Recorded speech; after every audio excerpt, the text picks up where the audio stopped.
El caso que os traigo hoy al canal es bastante perturbador y muy comentado desde el día en que ocurrió. Y este es el caso de Didi y Gypsy Rose Blanchard. El caso de una madre y una hija que tras años viviendo una vida inventada, finalmente se descubrió la verdad tras la muerte de la madre. Este es un caso bastante reciente, de 2015, convirtiéndose en el caso del síndrome de Munchausen por poderes más conocido y famoso del mundo. Ese trastorno mental consiste en que el cuidador, que normalmente es la madre o una figura femenina de la familia importante, se inventa o provoca una enfermedad o lesión en la persona que está bajo su cuidado. Sus víctimas suelen ser colectivos especialmente vulnerables como niños, ancianos o personas con alguna discapacidad. Y los motivos pueden ser muy diversos, desde tener la atención de los medios de comunicación hasta estafar para conseguir lucrarse económicamente. Se sospecha que Didi Blanchard padecía de este trastorno y estuvo abusando psicológica y físicamente de su hija Gypsy Rose, casi desde su nacimiento. Y digo que se sospecha que sufría de este trastorno porque no se puede diagnosticar a alguien que ha fallecido. Didi le hizo creer a Gypsy que se estaba muriendo y que tenía multitud de enfermedades, cuando en realidad la joven estaba perfectamente sana. Y no solo se lo hizo creer a su propia hija, sino que se lo hizo creer a todo el mundo. Ejemplos de personas con este síndrome, con el síndrome de Munchausen, hay muchos. Pero este caso es especial y diferente al resto, puesto que es de los pocos en los que la víctima acaba rebelándose contra su cuidadora. Pero antes de empezar, si os gusta este tipo de contenido de casos de crímenes reales, os invito a que os suscribáis aquí abajito, ya que le deis a la campanita en la opción de todas para que YouTube siempre os notifique cuando subo vídeo. Ahora sí, vamos con el vídeo. Claudine Pitre, a la que posteriormente conoceremos como Didi, nació en 1967 en Chuck Bay, en Luisiana, cerca de una zona llamada Costa del Golfo en Estados Unidos, y creció correctamente en el pequeño pueblo de Golden Meadow, en el propio Luisiana. El padre de Didi, Claude Anthony Pitre, asegura que su hija era una niña completamente normal y que nunca le faltó nada cuando era pequeña, pero cree que esto pudo cambiar por la influencia de su madre, Emma Lois Grisler, que había sido una delincuente.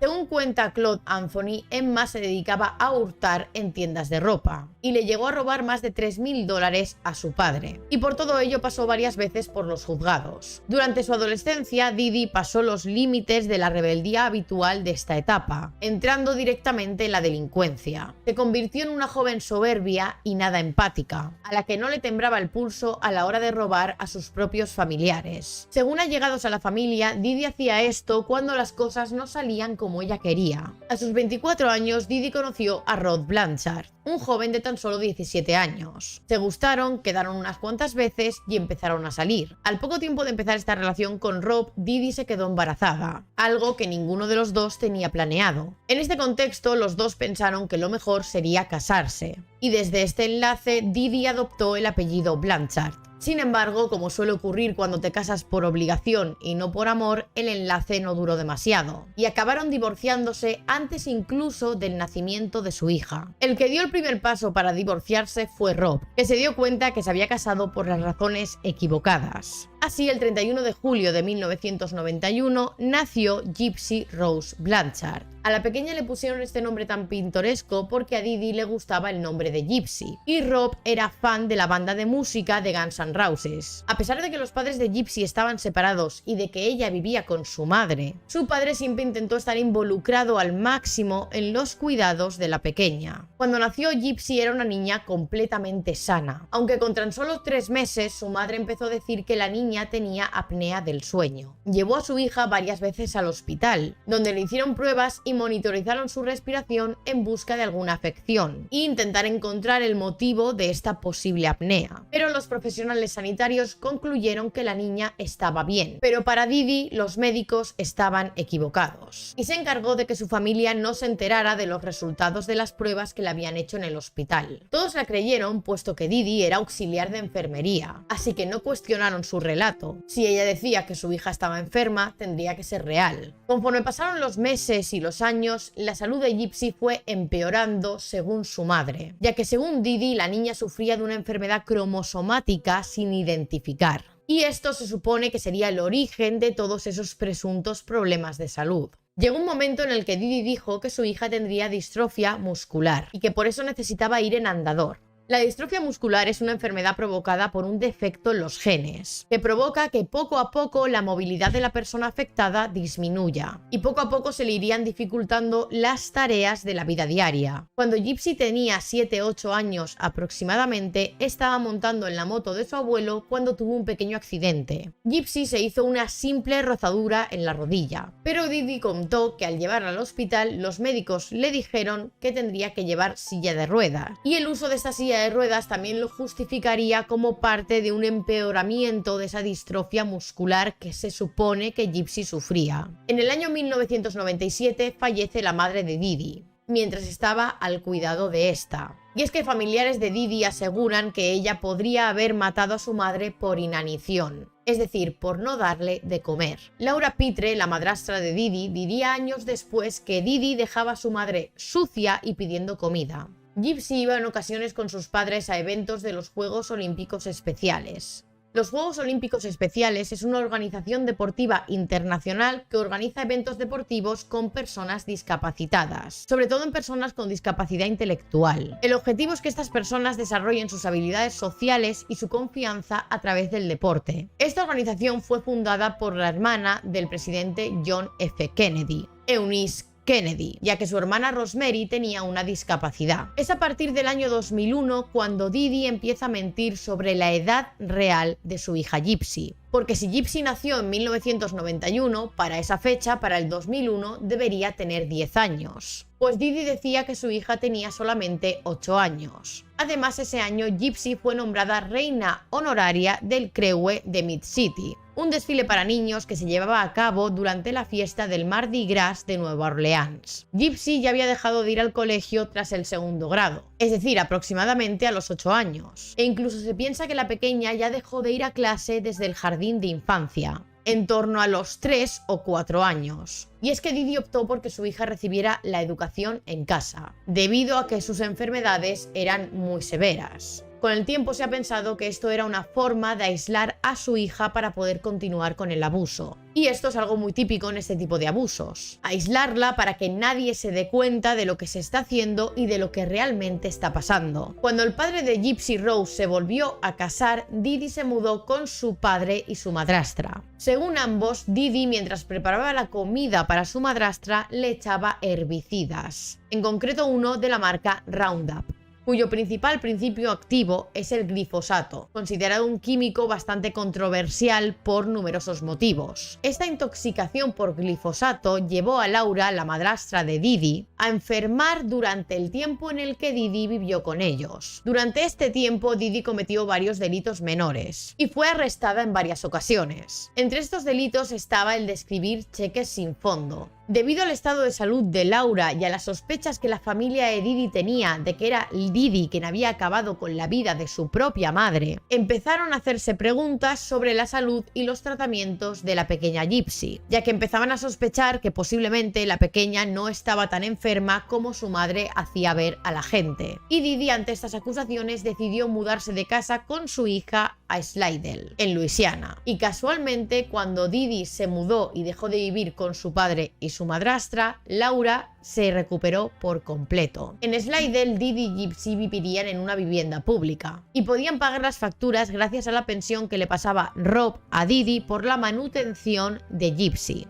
Y también gracias a la asistencia pública que le habían otorgado a Didi por la condición de médica de su hija. A todo esto, Rob seguía haciéndose cargo de su hija, pero no la veía con tanta asiduidad como antes, debido a que Didi limitaba las visitas de padre y hija. Visitaron en numerosas ocasiones el Hospital Infantil de Nueva Orleans y el Centro Médico de Tulane, buscando tratamiento para las numerosas enfermedades que Didi decía que padecía Gypsy. Y es que ahora la madre también decía que su hija tenía problemas de audición y de visión. También le hicieron una biopsia muscular para la supuesta distrofia muscular que padecía Gypsy, y los resultados no encontraron ningún tipo de evidencia que confirmara dicho diagnóstico. A pesar de esto, Didi consiguió que le continuaran haciendo pruebas a su hija para sus diferentes condiciones médicas. Didi le dijo a los médicos que su hija sufría convulsiones cada pocos meses, y los médicos le recetaron medicación anticonvulsiva. Además, sometieron a la pequeña a múltiples operaciones. y Didi llevó a su hija varias veces a emergencias por dolencias menores. En agosto de 2005 se vieron afectadas por el huracán Katrina, uno de los huracanes más devastadores de los últimos años. Sin casa, madre y hija se refugiaron en un refugio en Covington, que se había preparado para aquellas personas con necesidades especiales que se habían visto afectadas por el huracán. Didi dijo que a causa de las inundaciones provocadas por el Katrina se habían perdido todos los registros médicos de Gypsy, además del certificado de nacimiento de la pequeña. Un doctor sugirió que se las relocalizara en su natal Missouri y un mes después las enviaron allí en avión. Ya en Missouri, madre y hija vivieron durante un tiempo en una casa alquilada en Aurora, al sureste del estado. En el año 2007, Gypsy fue nombrada como Niño del Año por la Fundación Oley, una fundación que defiende los derechos de los receptores de sondas de alimentación. Al año siguiente, Habitat por la Humanidad, que es una organización no gubernamental que construye casas a personas con escasos recursos, le construyeron una pequeña casa con una rampa para silla de ruedas y una bañera de hidromasaje para ayudar a Gypsy con su distrofia muscular. Esta casa formaba parte de un proyecto que la asociación tenía en la ciudad de Springfield, que consistía en construir casas desde el norte al este de esta zona, y ambas se mudaron allí. Además, la historia que iba contando Didi sobre ambas llamó mucho la atención de los medios. Madre soltera, con una hija muy enferma y que además se habían visto obligadas a mudarse de estado a raíz del huracán Katrina. Con este relato no solamente tuvieron la atención de los medios, sino también de los vecinos de la zona, que ayudaban en todo lo que podían a la mujer. Cada vez eran más las personas y asociaciones que las ayudaban. Durante el tiempo que estuvieron viviendo en Luisiana, la asociación Ronald McDonald les proporcionaba alojamiento cuando tenían visitas médicas de la joven Gypsy. Ahora, una vez que ya vivían en Missouri, les daban completamente gratis viajes para acudir a los médicos del Hospital Infantil de la Misericordia en Kansas City. También viajes gratis para acudir al parque de atracciones de Walt Disney World. E incluso pases de backstage para ver a Miranda Lambert en concierto. Todas estas cosas que os he dicho las conseguían a través de la asociación Make-A-Wish. Esta asociación tiene como objetivo conceder deseos a los niños que tienen condiciones médicas muy graves y que incluso amenazan su vida. En total, y según contaba su madre, Gypsy tenía múltiples enfermedades. Seguía teniendo convulsiones, leucemia, la distrofia muscular, además de apnea del sueño, problemas de audición y de vista, epilepsia y asma, entre otras enfermedades. También su madre le recordaba a todo el mundo que su hija tenía daños cerebrales y que en realidad mentalmente ella tenía una edad diferente a la física. Así que pedía a la gente que hablaran a su hija como si tuviera menos edad de la que realmente tenía. A todo esto, el padre de Gypsy, Rob, seguía pasándole la manutención para su hija. Una vez al mes le ingresaba $1,200. Le enviaba regalos y hablaba en ocasiones por teléfono con su hija, sobre todo por sus cumpleaños. Esta era la forma en la que el padre seguía manteniendo contacto con Gypsy y confiaba completamente en todo lo que le contaba su exmujer sobre la salud de su hija. En una ocasión, cuando Gypsy cumplió 18 años, su padre la llamó como todos los años. Y en esta ocasión, primero en la llamada habló con Didi, que le pidió que no le dijera a su hija la edad real que estaba cumpliendo ese día, puesto que la joven creía que tenía 14 años, no 18. Y esto era lo que Didi le decía a todo el mundo, que Gypsy tenía 14 años. Rod se tenía que conformar simplemente con estas llamadas por teléfono para hablar con su hija, ya que cada vez que Rod y su segunda mujer intentaban organizar algún viaje para visitar a la joven Gypsy, Didi cambiaba siempre los planes, obstaculizando así que Rob viera físicamente a su hija Gypsy. Además, Didi, cuando alguien le preguntaba sobre el padre de su hija, ella respondía que era un adicto a las drogas y una persona abusiva y alcohólica. También decía que el padre nunca había aceptado la condición médica de la niña y que ni siquiera les mandaba dinero para la manutención, lo cual era todo mentira. Pero toda esta historia hacía que la gente sintiera mucha más simpatía por ellas y las ayudaban en todo lo que podían, e incluso llevándolas al aeropuerto para que tomaran los diferentes viajes médicos que tenían. La gente que conocía a Gypsy quedaba encantada con ella. Medía unos 150 centímetros, tenía la boca casi sin dientes, gafas y una voz muy aguda similar a la de una niña pequeña, que esto reforzaba el relato de que la niña tenía esos problemas médicos que la madre iba iba contando. Además, Gypsy llevaba muchas veces pelucas o gorros para cubrir su calva. Porque sí, Gypsy estaba calva. Pero no por ninguna enfermedad que tuviera ni por ningún tratamiento, sino porque Didi le afeitaba la cabeza con bastante regularidad. Así hacía parecer que su hija era una persona que estaba recibiendo quimioterapia, puesto que Didi comentaba que una de las supuestas enfermedades que tenía su hija era la leucemia. Lo que Didi le contaba a Gypsy para que se dejara rapar el pelo era que a causa de toda la medicación que se estaba tomando, finalmente el pelo le iba a caer igual, así que lo mejor era dejar que se lo afeitara. Además, Gypsy se alimentaba con los suplementos líquidos para niños Pedisure, a pesar de que ya no era una niña. Y cuando salían de casa para ir a cualquier sitio, Didi se llevaba con ellas tanques de oxígeno y tubos de alimentación. Pero Gypsy sabía o se estaba empezando a dar cuenta poco a poco de que no estaba tan enferma como ella pensaba, ni como Didi le hacía creer a los demás. Y es que cuando Gypsy decía algo que hacía ver o que sugería que no estaba tan enferma o que estaba por encima de las capacidades mentales que su madre decía que tenía, para evitar que lo hiciera, Didi le apretaba la mano fuertemente delante de otras personas. Pero cuando esto ocurría dentro del domicilio, Didi golpeaba a su hija con guantazos o con un perchero. Las intervenciones médicas a Gypsy no paraban. Didi trató las glándulas salivales de su hija con Botox, para acabar siendo extraídas por completo para controlar una supuesta salivación excesiva que manifestaba la joven, y para la cual no encontraban ningún tipo de explicación médica. Posteriormente, Gypsy diría que fue su madre quien le inducía esta salivación extrema, usando un antiséptico tópico que le dormía las glándulas salivales antes de las visitas al doctor. Con la extirpación de las glándulas salivales junto con los efectos secundarios de la medicación anticonvulsiva que estaba tomando, hizo que los dientes de Gypsy se deterioraran muchísimo,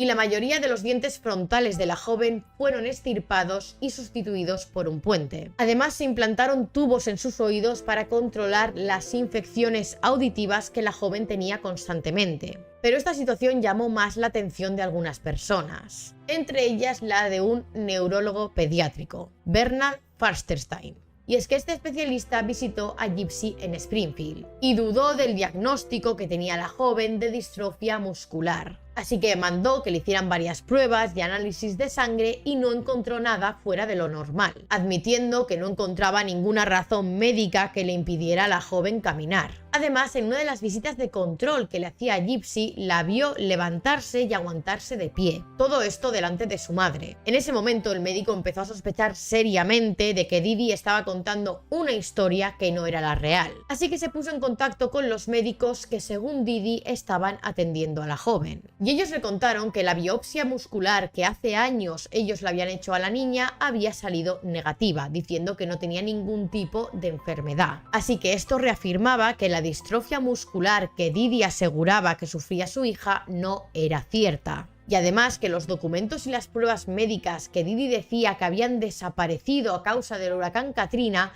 no era así, porque continuaban existiendo. Pero con esta excusa de que todos los documentos médicos que le habían hecho a Gypsy habían desaparecido, lo que conseguía Didi es que los médicos creyeran lo que ella les estaba contando. Como os digo, este neurólogo pediátrico fue el primero en sospechar que Didi tenía el síndrome de Munchausen por poderes. Pero desafortunadamente Didi tuvo acceso a las notas que estaba tomando este doctor sobre Gypsy y sobre ella, y dejó de llevar a su hija a sus consultas.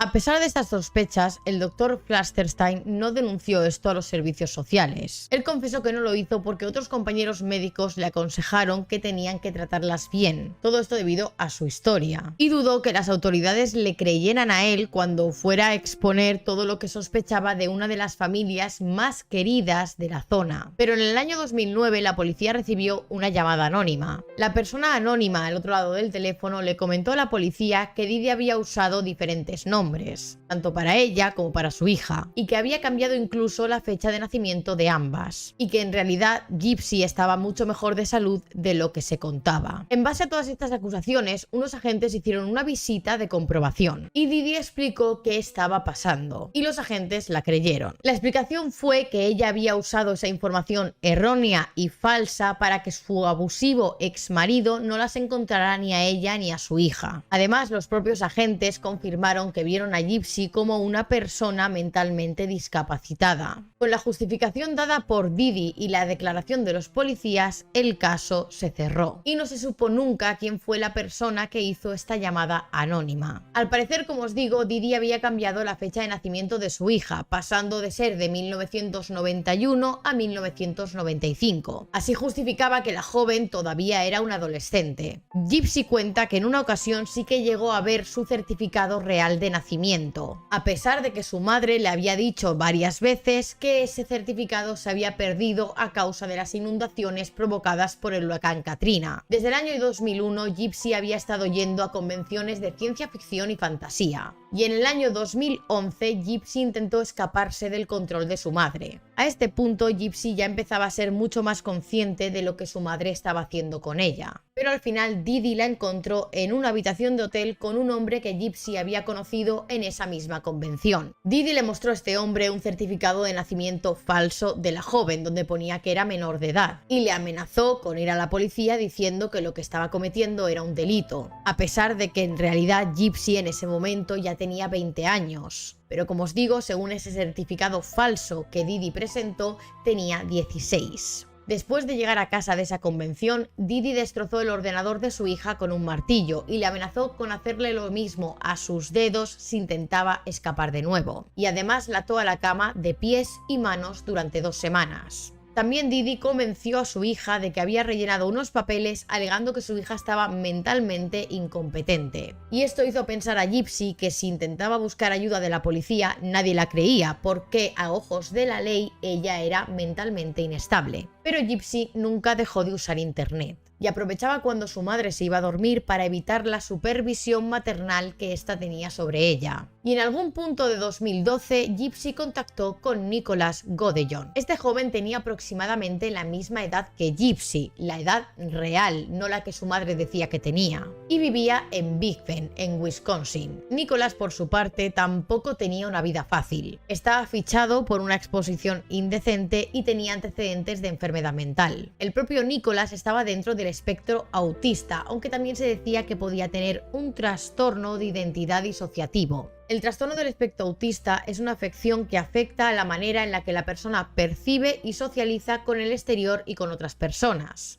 Mientras que el trastorno de personalidad disociativo era el malmente conocido como personalidad múltiple, por lo que una persona tiene 2 o más identidades dentro de sí misma, y cada una de estas personalidades tiene su propia percepción del ambiente y actuaban de forma diferente las unas de las otras. Desde el momento que se conocen por internet, ambos empezarían una relación amorosa, y ella, para no levantar sospechas de cómo había conocido a su novio, decía que lo había conocido en un grupo para jóvenes cristianos. En el año 2014, Gypsy y Nicholas seguían juntos y tenían serios planes de empezar una vida juntos. Y ese mismo año, Gypsy le confiesa a su vecina Alia Goodmansey que tanto ella como su novio estaban considerando el escaparse juntos, y que incluso habían elegido ya los nombres para sus futuros hijos. Alia era la gran confidente de Gypsy y su mejor amiga. La joven Gypsy la consideraba como su hermana mayor, a pesar de que en la realidad las dos tenían la misma edad. Alia, sabiendo la influencia que ella tenía sobre la joven, intentó hacer que cambiara de opinión, pensando que era demasiado joven para escaparse y porque no estaba segura de que Nicholas fuera quien realmente decía, ya que como lo había conocido por internet, podría ser que se tratara de un depredador sexual que estaba buscando aprovecharse de su amiga. Pero ella en el fondo creía que los planes de Gypsy eran solo fantasías y sueños, y que nunca se convertirían en realidad. Pero aún así había guardado capturas de pantalla de las conversaciones entre Gypsy y su novio. Y es que Gypsy tenía hasta 5 cuentas de Facebook diferentes que usaba para hablar con su novio. Y a veces hablaban usando terminología del BDSM, del que supuestamente era muy fan Nicholas. Aún así, Didi seguía intentando que su hija no usara internet. Además de romper su ordenador, también rompió su teléfono móvil, pero esto no impidió que ellos dejaran de hablarse. Y ese mismo año 2014 fue cuando Gypsy y Nicholas planearon su primer encuentro en persona, que tendría lugar al año siguiente. Gypsy le pagó un billete a Nicholas para que fuera a Springfield, donde ellas vivían, y que así conociera a su madre. El plan que habían ideado era el siguiente. El día acordado, Nicholas iría al mismo cine donde iban a estar ella y su madre, y se tropezaría con Didi, todo de manera muy casual. Ambos irían disfrazados y en cuanto se tropezaran le dirían directamente a Didi que mantenían una relación sentimental. Así que Nicholas acudió ese día que habían pactado al cine. Y tan pronto se vieron por primera vez, según Nicholas, Gypsy le dijo que fueran al baño y allí mantuvieron relaciones sexuales. Después de ese encuentro, Nicholas volvió a su casa y continuaron manteniendo contacto vía internet. Y fue a partir de ese momento en el que los dos empezaron a planificar el asesinato de Didi. Nicholas volvió a Springfield en junio de 2015. Justo mientras madre e hija estaban ausentes por una visita médica. Cuando llegaron a la casa, Didi se fue a dormir y Gypsy dejó entrar a Nicholas. Además, supuestamente Gypsy le había dado una cinta adhesiva, guantes y un cuchillo para usar en el asesinato. La joven se encerró en el baño y se tapó los oídos para no escuchar los gritos de su madre. Nicholas fue a la habitación donde dormía Didi y le asestó 17 puñaladas por la espalda. Tras esto, Nicholas fue al baño a recoger a Gypsy donde estaba escondida, fueron a la habitación y mantuvieron relaciones. Después Gypsy cogió unos $4.000 que Didi tenía en metálico, los cuales eran precisamente parte del dinero de la manutención que Rob le pasaba a Didi por su hija. Y ella y Nicholas fueron a un motel a las afueras de la ciudad donde se quedaron pensando qué hacer durante unos días. Durante ese tiempo los dos fueron vistos por diversas cámaras de seguridad de distintas tiendas. Hasta este momento Gypsy pensaba que se habían librado completamente del asesinato e incluso habían enviado el arma homicida a la casa de Nicholas para evitar que les pillaran con ella encima. Y después decidieron coger un autobús donde numerosos testigos afirman haberlos visto en la estación de autobuses y dicen que ella llevaba una peluca y que caminaba sin necesidad de ningún tipo de ayuda. El 14 de junio de ese mismo año, algunos vecinos y amigos de la madre empezaron a preocuparse por si algo les había pasado. Y es que vieron un post muy sospechoso en la cuenta de Facebook de Didi. El post decía lo siguiente: "Esta zorra ha muerto". Y entre las respuestas a este post de Facebook había una de esa misma cuenta, que decía: "Me cargué a la cerda y violé a su dulce e inocente hija. Gritaba tan alto, lol". Como os digo, al ver esto, la gente que las conocía pensó que algo malo podía haberles pasado a las dos. Así que llamaron a la casa, le enviaron varios mensajes y no tenían ningún tipo de respuesta, por lo que algunos vecinos decidieron directamente ir a la casa a ver qué había pasado. Una vez allí vieron que el coche de Didi seguía en la entrada del domicilio, por lo que quedaba totalmente descartado que ambas se hubieran ido de viaje por algún tipo de motivo médico. Pero lo difícil era ver qué había en el interior de la casa, ya que no obtenían ningún tipo de respuesta al tocar a la puerta. Y es por esto que los vecinos decidieron llamar al 911 y que directamente fuera la policía. Cuando los policías llegaron al domicilio, tuvieron que esperar a tener una orden antes de entrar, pero dejaron que uno de los vecinos pudiera entrar a través de una ventana. Este vecino, cuando entró, pudo ver que estaba todo ordenado y que la silla de ruedas que usaba Gypsy seguía dentro de la casa. Cuando por fin la policía consiguió la orden, entraron y fue cuando descubrieron el cuerpo de Didi sobre la cama. Pero no había rastro de Gypsy por ningún lado. Los vecinos abrieron una cuenta de GoFundMe para cubrir los gastos del entierro de Didi y además también para cubrir los posibles gastos de un funeral de Gypsy si es que había acabado sufriendo el mismo destino que su madre. Y es que lo que todos pensaban es que alguien había entrado en la casa, había asesinado a la madre y había raptado a la niña.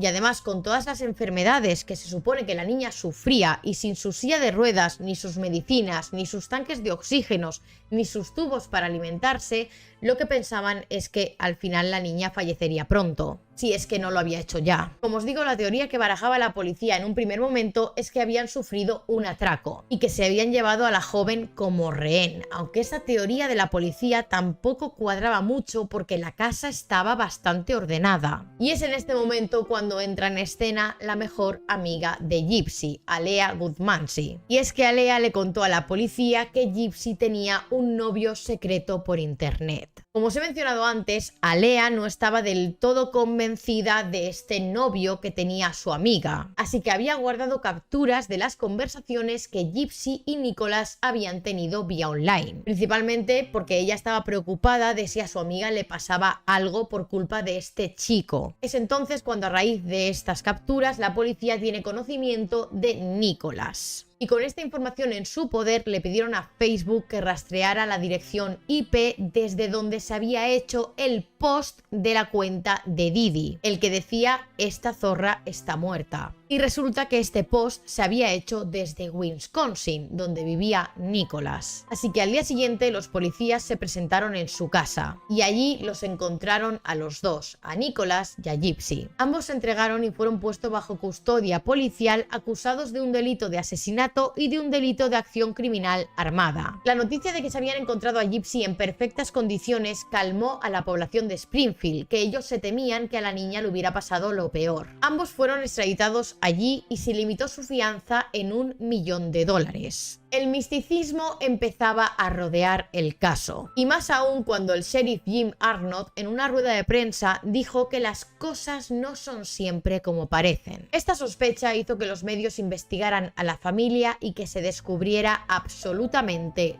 todo. Se descubrió que Gypsy nunca había estado enferma y que siempre pudo caminar, pero su madre le había estado convenciendo y coaccionando para hacerse pasar por una persona enferma y fingir su enfermedad, usando para convencerla los abusos físicos y mentales. Además, el sheriff Arnott también pidió a la gente que dejara de donarle dinero a la familia, por lo menos hasta que se estudiara y se viera qué alcance había tenido y hasta dónde había llegado el fraude que había llevado a cabo Didi. Tras haberse hecho público todo esto que había pasado Gypsy con su madre, la población sintió pena y lástima por la joven, provocando simpatía entre el público. Y es que Didi había pasado de ser una pobre víctima de asesinato a una abusadora y una estafadora, mientras que su hija había pasado a ser la pobre chica que había sufrido abusos por parte de su madre durante toda su vida. Ambos, tanto Nicholas como Gypsy, se enfrentaban a una pena de asesinato en primer grado. En el estado de Missouri podía suponer la condena de una pena de prisión o incluso la pena capital. Entonces el fiscal del condado, Dan Patterson, anunció que no buscaba que ellos dos tuvieran esa condena, ya que este caso era extraordinario e inusual. Tras obtener los registros médicos de la joven desde Luisiana, se le ofreció a Gypsy un acuerdo, por el cual se le acusaría de asesinato en segundo grado. Otra cosa importante es que en el momento en el que se detiene a Gypsy, esta estaba sumamente desnutrida, y su abogado informó que antes del juicio la joven había llegado a ganar 6,5 kilos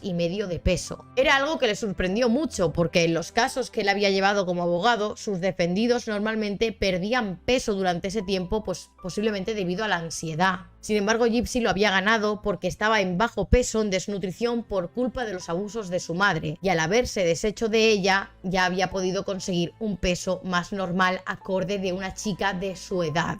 Finalmente, en julio de 2015, Gypsy aceptó el acuerdo de culpabilidad y fue sentenciada solamente a 10 años de prisión, pero esto no pasó con Nicholas. Y es que él se enfrentaba a cargos más graves que los de su novia. Y es que sospechaban que había sido idea de Nicholas el acabar con la vida de Didi. Y además ambos declararon que efectivamente el que fue el actor material, el que cometió el delito, fue él mientras Gypsy estaba encerrada en el baño. El acuerdo que había llegado Gypsy con la fiscalía no tenía como requisito el que ella testificara en contra de su novio. La fecha del juicio para Nicholas por el asesinato de Didi se estableció para enero del año 2017. Pero sus abogados pidieron un aplazamiento para poder someter a su cliente a un segundo examen psiquiátrico. En este segundo examen se determinó que Nicholas tenía un coeficiente intelectual de 82. Que es un coeficiente bastante por debajo de la media. Y además también este examen reveló que Nicholas estaba dentro del espectro autista. En este nuevo informe psicológico se determinaba que el joven tenía la mente de un niño de 10 años y que era muy manipulable. Y aunque en un principio él había rechazado su derecho a un juicio con jurado, finalmente cambió de opinión. Y fue finalmente en noviembre de 2018 cuando tuvo lugar este juicio. En la declaración de apertura de los fiscales dijeron que Nicholas llevaba planificando el asesinato de Didi durante un año, mientras que los abogados del propio Nicholas dijeron que él era autista y que era Gypsy quien había ideado el plan para asesinar a su propia madre, y que su cliente simplemente estaba siguiendo las instrucciones que le había dado su novia. En la siguiente jornada del juicio, la fiscalía enseñó los mensajes que ambos habían intercambiado. Algunos de ellos eran muy subidos de tono, pero sobre todo hicieron hincapié en aquellos mensajes que se habían enviado solo una semana antes de los hechos. En esos mensajes usaban nombres de diferentes personas para comunicarse.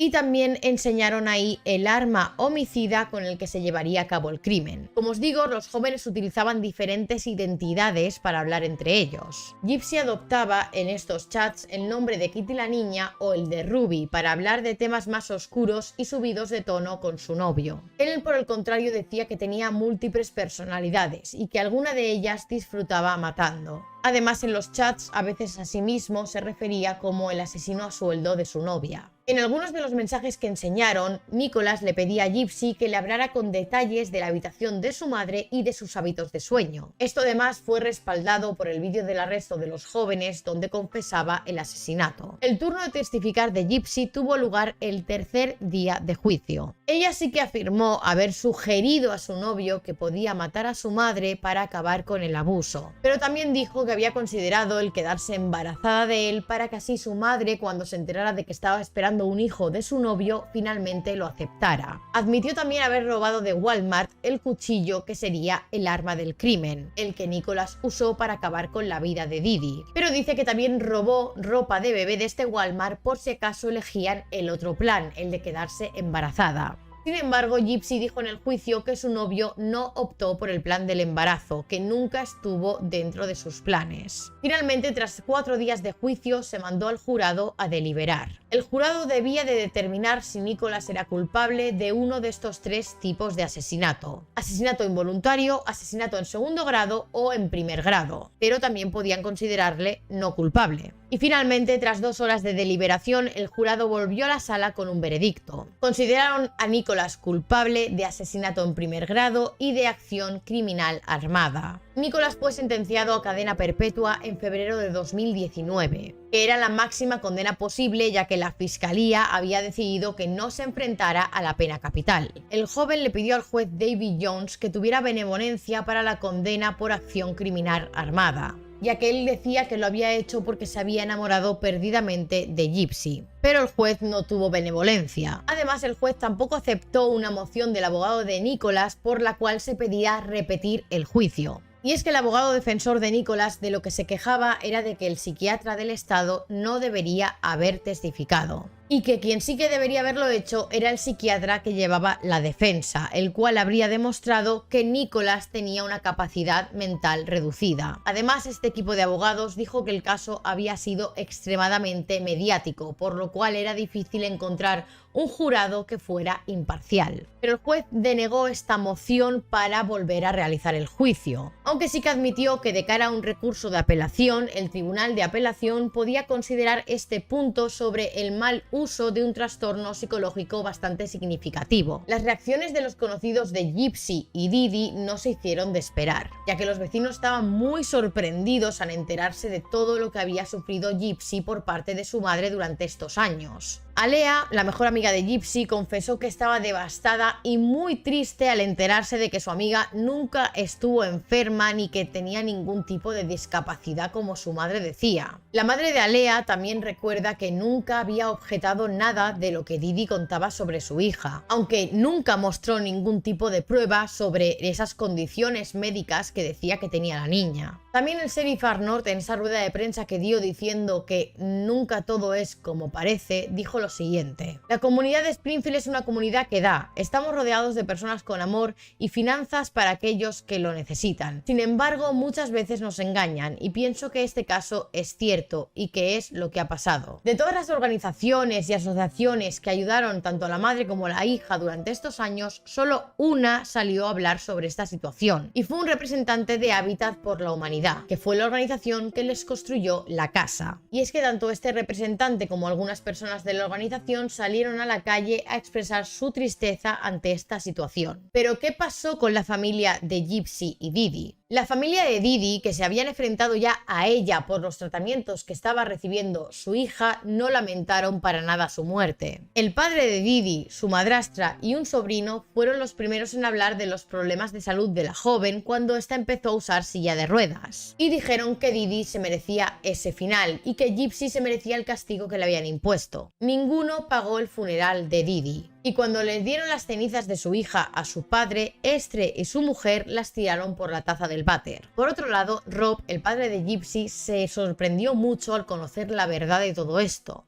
ya que él habría creído siempre todo lo que su exmujer le contaba sobre la salud de su hija. Pero a pesar de esto se mostraba con una actitud más conciliadora. Declaró en una entrevista lo siguiente: creo que el problema de Didi es que empezó una red de mentiras y que ya no tenía escapatoria. Fue como el inicio de un tornado. Además, cuando le mostraron un vídeo de su hija andando con normalidad, se puso a llorar. Existen periodistas que dudan del relato del padre y piensan que Rob realmente era conocedor de los malos tratos que sufría su hija por parte de Didi. Además, Gypsy contó que ella no sabía que su padre les pasaba regularmente el dinero de pensión todos los meses y que tampoco sabía que le enviaba regalos por su cumpleaños o por Navidad. Actualmente padre y hija intentan recuperar esa relación perdida y tanto él como su actual mujer la visitan en prisión con bastante frecuencia. Gypsy está cumpliendo condena en el centro correccional de Chillicothe y no habló con la prensa hasta que obtuvo un acuerdo. Tras esto concedió varias entrevistas para contar su experiencia, su vida y su historia. A una reportera le dijo que en uno de los ordenadores de la cárcel buscó qué era el síndrome de Munchausen por poderes y que al investigar sobre esto se dio cuenta que su madre tenía todos los síntomas. Dijo: creo que mi madre hubiese sido la madre perfecta para alguien que estuviera de verdad enfermo. Además, también dijo que lamenta mucho que ningún médico, aparte de Flasterstein, hiciera absolutamente nada por ver qué es lo que estaba pasando realmente ahí.